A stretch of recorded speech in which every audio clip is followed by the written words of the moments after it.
Alright, well, I am at the end of a long day. We'll start another one up here in a few hours. I've got a lot of time actually. It's just 10 o'clock. Anyway, I'm kind of excited, so I'm shooting this off the cuff, but I want to talk about hamstring exercise. I think that a lot of people can do, and it might even get them in that hip hinge position a lot quicker.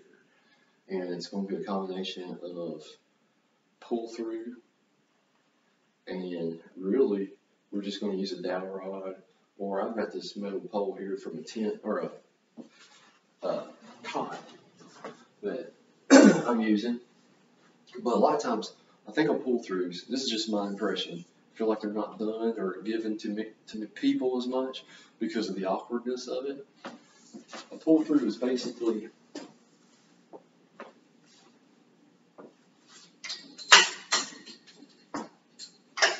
a hip exercise.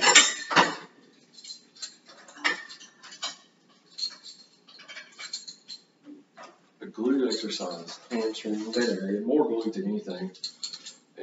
In the family of kettlebell swings, deadlifts, it's going to really help you get in that deadlift, hip hinge position. And you've got to have a low anchor point.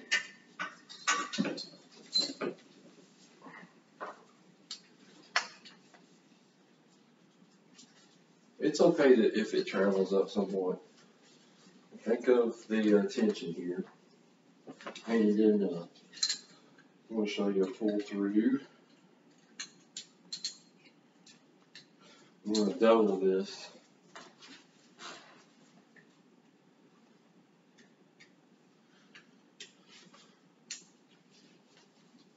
Right. So here's a pull through. Those rope attachments you see at the gym, just picture this as a rope attachment. Go here, you walk out, you let the tension pull the hands below and behind, and squeeze the glutes, keep your chest up.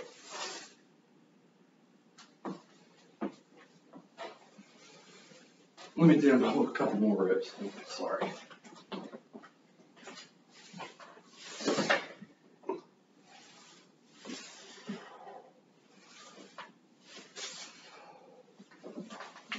So you see, people's hands are down in their crotch, and they've got that band or cable traveling up there, and maybe there's other exercises people can do to make that position, but that has a lot of transference. That's like a kettlebell swing slowed down.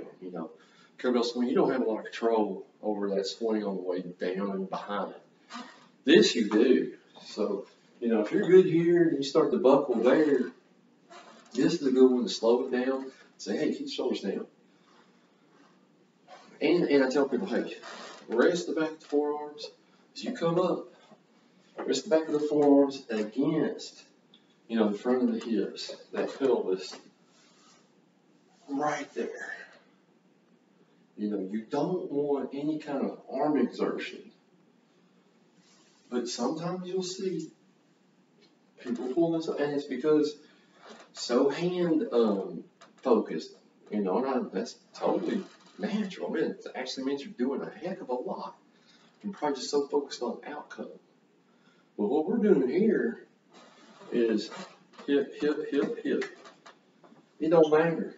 Let the arms, we're just an extension. This is the only way we're holding that handle. So the hands are attached to the arms, we've got to use them.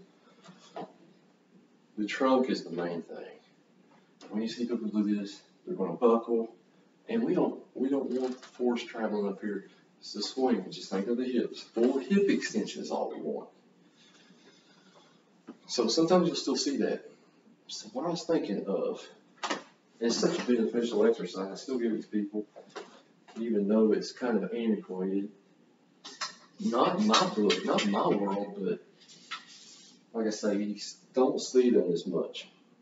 So we're going to have something here to reinforce what I think is one of the things that will really hang people up. And then I'm going to attach handles. Well, I need to get, here's what I do. I did this before.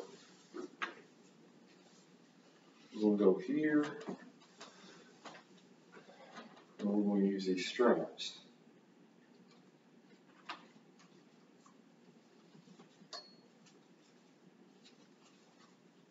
I kind of wanted to just get this on video because I haven't seen it done anywhere.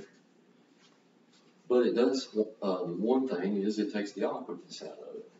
Instead of the band traveling between the legs, you're just holding these straps or the handles to the sides. And we're lifting this dowel rod or stick or baseball bat. Whatever is going to be durable enough to withstand the tension of whatever you're using is key. So I think I've given myself enough here.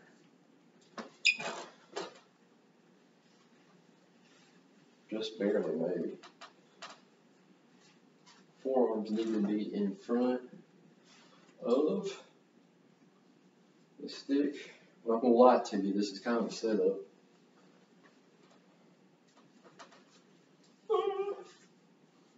Oh, here's what I did.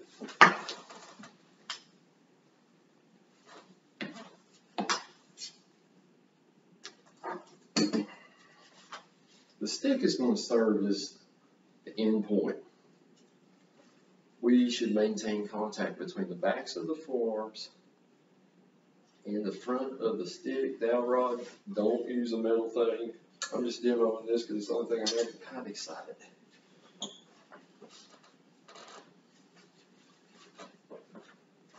Get myself in the picture here. So you see my setup. Got the 9mm strap. I'm going to fish that stick in between the back of my forearm and in front of my hip. Same thing on this other side. There's no reason you have to use this size belt. That's just all I got. Alright, so here we are. Let the tension pull you back. So it's going to allow the hips to go back. And you come through. Not such a fan of that after all. I'm still a fan of the pull through, so here's your pull through. I don't know, something about pull my shoulders internally, so not a lot of work on that. Maybe have the strap on the outside of the hands. Set up underneath, maybe more like that. Pull through is a slowed down kettlebell swing. Straddle the band, the cable is attached to a pulley on the weight stack. Walk out till you get some tension. You know, keep your shoulders pulled back. That's going to help you. And then just allow the hands to go underneath and behind. And you're coming up. Squeeze the glutes. That was not part of the exercise. I've been trying to get habituated doing 3 reps.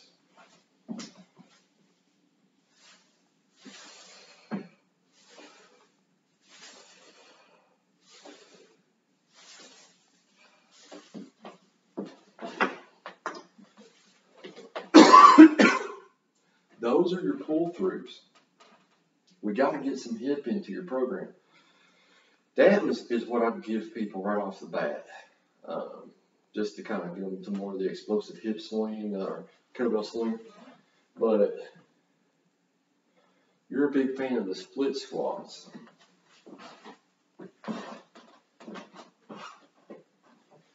Which is performed like this. You know, you can hold the weight here, off to the side, off to this side. But you're essentially keeping fixed spots with your feet positioned where they're situated. Now, this next one I'm going to show you that I think you might really like because you like the split squats is a reverse lunge. I'm going to emphasize reverse lunge over the other lunges because you keep your knee back. And that difference right there is what makes this a hip dominant move. Grab the weight. I'll hold it in a goblet position for this variation of reverse lunges. Again, a hip dominant move. And then we'll go here. And then we're taking a step back.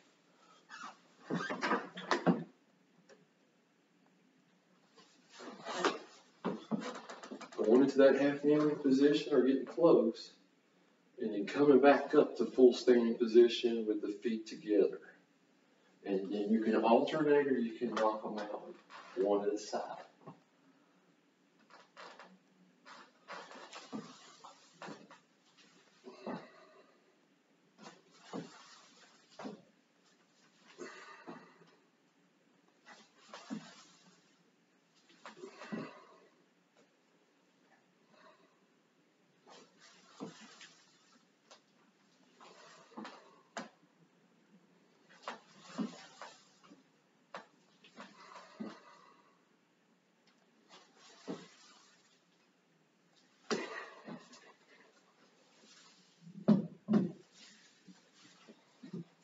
Okay, so that was the alternating style goblet reverse lunge. Knee hitting the back of the floor, hitting the floor with the back knee. I'm not too concerned about that. I do try to say just touch the fabric with the ground with your back knee. And now sleep down and think about it. But you're really only wanting to get really focused on flexion here. Stepping back. And then extension on the way up. So you might do that. Try to pull throughs. Look to put the pull throughs in. Start off with reverse lunges. And tell me what you think. If you need more info. But it's just like a split squat, except it's an active step back up. I feel pretty good about this. I'd hold the weights off to the side, since you're kind of right there with your split squat. And like I say, let me know how it goes.